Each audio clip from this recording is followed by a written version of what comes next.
හයි හැමෝම හොඳින් ඉන්නවා කියලා මම හිතනවා. අද මේ වීඩියෝ එක මම ගේන්නේ මම ජූන් මන්ත් එකේ ගිය සෝලෝ ඩේට් එකේ විස්තර කියන්න. මම මගේ සෝලෝ ඩේට් එක දාගත්තේ ඉරිදා දවසක. මොකද එදා හතිම් හිටියෙත් නැහැ. ඒ වගේම කාලයක් තිස්සේ නම් මට කරන්න ඕනි කියලා දෙයක් හිතේ තිබුණා.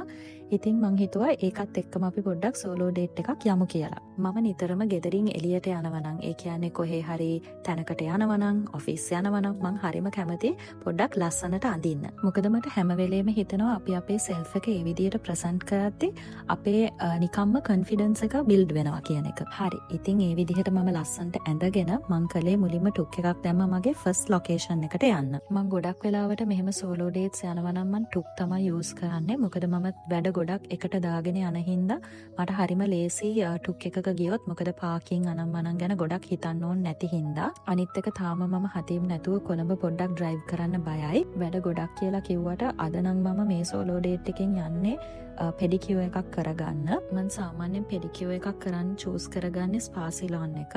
ස්පා සිලෝන් එකේ දෙහිවල බ්‍රාන්ච් එකේ තමයි මම මේ පාර අපොයින්ට්මන්ට් එකක් දැම්මේ. මේ මගේ ෆස්ට් ටයිම් දෙහිවල බ්‍රාන්ච් එකට ආපු පෙඩිකියෝ එකක් කරගන්න. මේ ස්පා සිලෝන් එක ටිකක් ලොකුයි කියලා මට හිතුණා. මම කලින් ගිහිල්ලා තියෙන ස්පා සිලෝන් බ්‍රාන්චස් වලට වඩා ස්පා සිලෝන් එකේ පෙඩිකියෝස් වලට මම හරිම ආසයි. මොකද මට හරිම රිලැක්සින් ෆීලිං එකක් එනවා පෙඩිකියෝ එකක් කරන්න ගියාම. පෙඩිකියෝ එකක් විතරක් නෙවෙයි මං හිතන්නේ ඕනිම සර්විස් එකක්. මම මේගොල්ලන්ගේ සර්විසස් වලින් අරගෙන තියෙන පෙඩිකියෝ ඇන්ඩ් ෆුට් මසාජස්. සර්විස් එකට අමතරව මම කැමතිම දේ තමයි මේගොල්ලන්ගේ පෙඩිකියෝ එක ඉවර වෙලා මේ දෙන අච්චාරු එකටයි හර්බල් ටී එකටයි. දෙකම හරි රසයි. ඒ වගේම හොඳ ට්‍රීට්මන්ට් එකකින් පස්සේ මේක දෙනකොට හරිම රිලැක්සින් ෆීලිං එකක් එනවා. මට ඒක වචන වලින් එක්ස්ප්ලেইন කරන්න තේරෙන්නේ නැහැ. ඕවර්ऑල් මේ සර්විස් එක ගැන මම රේට් කරනවා නම් මම 10න් 9ක් දෙනවා ස්පා සිලෝන් එකේ මේ පෙඩිකියෝ එකට. පෙඩිකියෝ එකෙන් පස්සේ මට හිතුණා කොහෙට හරි කන්න යමු කියලා. මොකද මම උදේ ලොකුවට බ්‍රෙක්ෆාස්ට් එකක් අරන් තිබුණෙත් නැහැ. ඉතින් මට චූටි බඩගින්නක් ආවා. ඉතින් මම ඩිසයිඩ් කළා යන්න බ්‍රිව් ලොන්ජ් බයි සෝ කියන කැෆේ එකට යන්න. මේක බංබලපිටියේ තමයි තියෙන්නේ. මේ කැෆේ එක ටිකක් චූටි.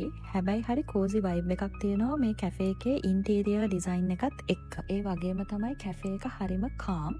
ඔගොල්ලෝ නිකන් හොයනවා නම් ප්ලේස් එකක් වැඩ කරන්න, ඒ වගේම යාළුවොත් එක්ක ඇවිල්ලා පොඩ්ඩක් කතා කරගෙන ඉන්න මට හිතෙනවා මේ කැෆේ එක හොඳ ප්ලේස් එකක් කියලා. මම ඕඩර් එක ප්ලේස් කරලා පොඩ්ඩක් රිෆ්‍රෙෂ් වෙලා ඊට පස්සේ මම ගෙනාපු පොතක් තිබුණා.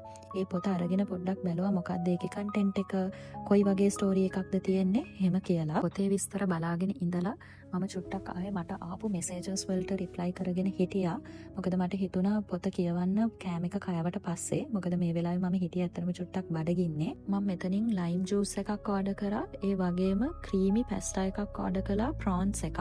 කෑම ගැන මගේ ඔනස්ට් රිවිව් එකක් දුන්නොත් කෑම මට හිතුණා පොඩ්ඩක් ප්‍රයිස් එකට වඩා පෝෂන් එක පොඩ්ඩක් අඩුයි කියලා. ටේස්ට් එක මට රේට් කරන්න පුළුවන් 10න් 8ක්. මොකද ඒගොල්ලෝ පැස්ටාකට ගොඩක් ප්‍රෝන්ස් දාලා තිබුණා. ඕගොල්ලෝ මගේ වීඩියෝස් බලනවා නම් මේ වෙනකොටත් ඕගොල්ලෝ දන්නවා මම නිතරම කැෆේස් වලට යනවා.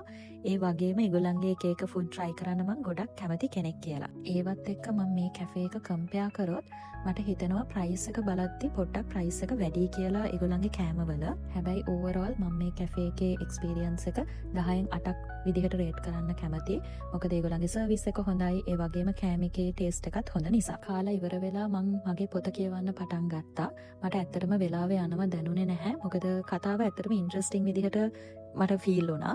දන්නේම නැතුව මම පැය 2ක් විතර පොත කියව හිටියා. ඒ ඉඳලා ඉවර වෙලා මට ඊට පස්සේ හිතුණා පොඩි ඩෙසර්ට් එකකුත් try කරමු කියලා කැෆේ එකේ. ඊට පස්සේ මම ඒගොල්ලන්ගේ ෆැෂන් ෆෘට් ඩෙසර්ට් එකක් තමයි try කරේ. ඒ ඩෙසර්ට් එක නම් ඇත්තටම හොඳ රසට තිබුණා.